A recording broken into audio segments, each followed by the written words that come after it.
I'm back. It's nighttime. Sorry about the poor lighting. Story time! Yay! Okay, so a while back I had finished my work for the day and I had a hair appointment later that day, but I had some time in between work and the hair appointment to kill, and so naturally I went into a library. Because that's what you do. Am I right? I'm right. And I discovered, just by chance, this. Not this exact thing, but I discovered Rust, a graphic novel series, completely by chance. And I checked it out, and it was exactly what I've always needed in a graphic novel. You see, my friends, I have struggled and struggled with graphic novels and comic books and manga. I want to be able to read them, but I don't know if it's my dyslexia or what, but I start and I soon find that I am unable to focus on both the writing and the illustrations at the same time, and so I become bored with all of the writing and try to figure out the story using only the pictures, which is of course frustrating because you can't do that. But Rust fulfilled the need. It did it. Because Rust is very, very visual. And I have the 3 books that are out. I have The Visitor in the Field, I have The Secret of the Cell, which is the second one, and I have Death of Rocket Boy, which is the third one. There is a fourth that I don't know when it's gonna come out, but I thought that Death of Rocket Boy was the last one, and I was quite distressed to find out that it was not, and that the fourth one is out there in space, possibly being created. There's from my brief internet searching, there's not a lot of information out there about it. But I really hope it gets made, and I really hope that I can have it in this collection. As you can see, I actually purchased these. It's super rare for me to buy books, but I knew that I had to have these. These are actually used copies, and they're in great shape. Like, one of them has a barcode on it, this one, and it also has a little rip on the label, on the cover, but I don't care because they're still in great shape. The insides are amazing. I love the way that they look. Gonna look so great on my shelf. If I could just get my hands on the fourth one, it needs to come out. But let's talk about Rust and why I was able to read and enjoy it and why I enjoyed it so much. Let's just read the back of the first one. Young Roman Taylor struggles to keep his family's small farm afloat as his countryside heals from a devastating world war. When a boy with a jetpack, the mysterious Jet Jones, suddenly crash lands into their barn, Roman believes the secret of Jet's past may be the key to their survival.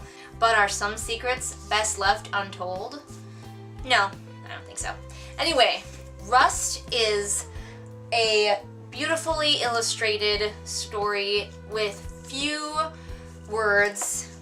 I love the style. I love the stark quality of it. Everything is sepia tone and everything is very sort of almost bare bones. It reflects really well to me the isolation that all of the characters are dealing with, being on this farm in the middle of nowhere, in the middle of the prairie. Jet's own isolation as what he is. You'll be able to figure it out right away. This is not really a spoiler. Jet is a robot, and I should tell you now that I am a huge sucker for robot with a soul stories. I love them, I eat them up like candy, and so of course I was going to love this for that reason. It is not the most original storyline. It is pretty predictable, you can pretty much guess what's going to happen, but I love the illustrations, I love the storytelling. The way that the illustrator portrays all of the characters in motion, it is almost as though I am watching a movie instead of reading a graphic novel. Little things are extremely well expressed. There is a scene with a little blind girl, and you can just see in that scene that she is blind just by the way that the other characters sort of move and interact around her. It is extremely well done. The character of Roman, who is ostensibly the main character, although that could also kind of be Jet Jones, he is what one would probably call a simple man. He wants to keep his father's farm going. He writes letters to his father who is absent. He is taking care of his mother and his little brother, and there's also a family down the road with a girl that he likes and I believe her little sister.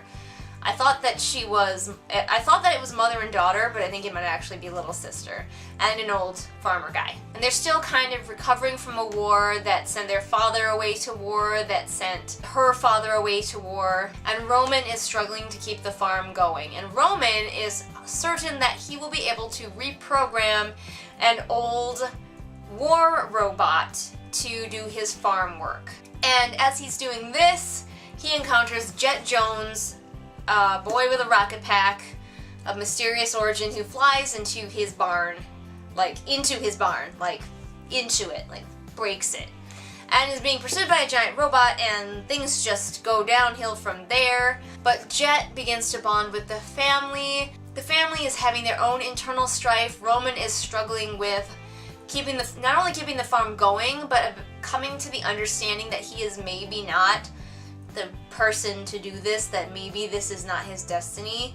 And all of these are demonstrated in a way that really astounds me, because you fly through these books. They're very quick to read because there's not much reading, it's all pictures. And if you take in visual stimulus as quickly as I do, you will just right through this book. But at the same time, it feels like it goes at just the right pace. Roman is very slow and methodical. He does not ask a lot of questions. He doesn't feel like he needs to. He just takes the world as it is. He just wants to do right by his family. And of course, Jet Jones is a really interesting character, but I can't tell you too much about him without revealing more of the plot than I want to. But if any of that sounds interesting to you, I definitely recommend that you check out Rust. I loved it. Maybe you will too. I've heard people who complain about it saying that, well, it wasn't like a proper graphic novel, it was more like a storyboard. And I was like, yes, that's why I love it. So I have a question for you guys though. Now knowing what I need in a graphic novel, can you recommend any graphic novels that are told very visually with a limited amount of dialogue and words? Because that's apparently what I need. I ate these up. So I have this desperate want to check out graphic novels, but I have this problem where I've tried so many times, I can't do words and pictures too much. My brain just won't allow it. I'm sorry if this review was a little bit random and rambling. I didn't write anything down for it in my notebook. I spilled it forth into the world because I love these books so much.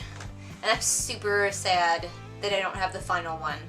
And I really hope that it is eventually going to come out and has not just been canceled or something.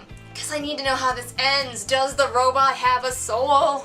Anyway, enough rambling from me. Like, subscribe, blah, blah, blah, blah, blah. And I will hopefully see you guys again next time when I do some other video of some kind. Bye!